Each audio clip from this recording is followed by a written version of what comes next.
What you heard was a Boss DS-1. This should come as no surprise to you because you've heard a Boss DS-1 1,000 times over.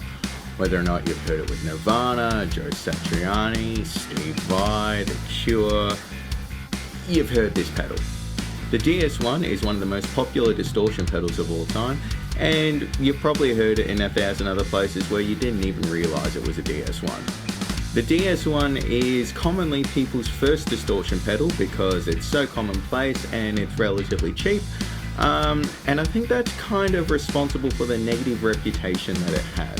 The DS-1 is infamous for sounding like a can of bees, and it definitely can do that sound.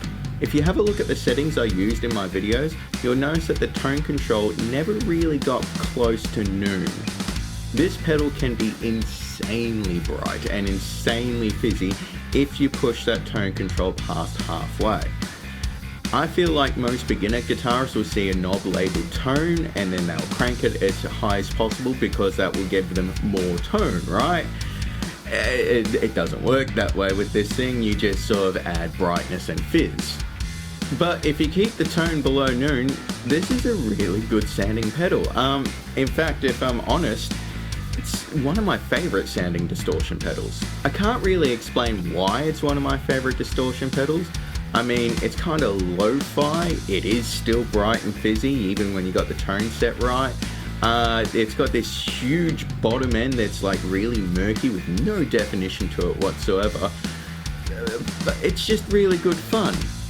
There's just something kind of charming about it. I would describe this pedal as having like the generic distorted guitar noise. As in, to someone who's not a guitar nerd, this is probably the sound that they think of when they think of it, what a distorted guitar sounds like. And really, playing the pedal is kind of so much fun.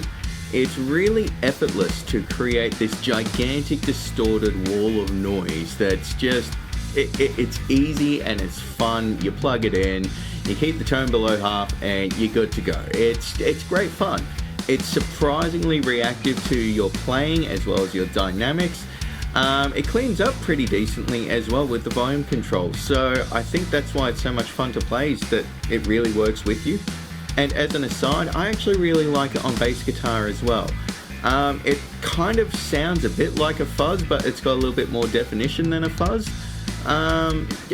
Worthwhile giving it a shot on bass guitar. These pedals are dirt cheap as well. I think I picked mine up for like 60 bucks. I'm not going to say that they're the greatest guitar noise in the world, but for 60 bucks, I mean, you can do a lot worse. They're a lot of really good fun if you want some really trashy, nasty, lo-fi distortion. Look, I've never had a bad time playing a DS-1, and if I'm honest, I always kind of look for an excuse to, throw one in a mix somewhere. So look, they're so cheap, there's something really charming about DS-1. It's worthwhile grabbing one, they're good fun.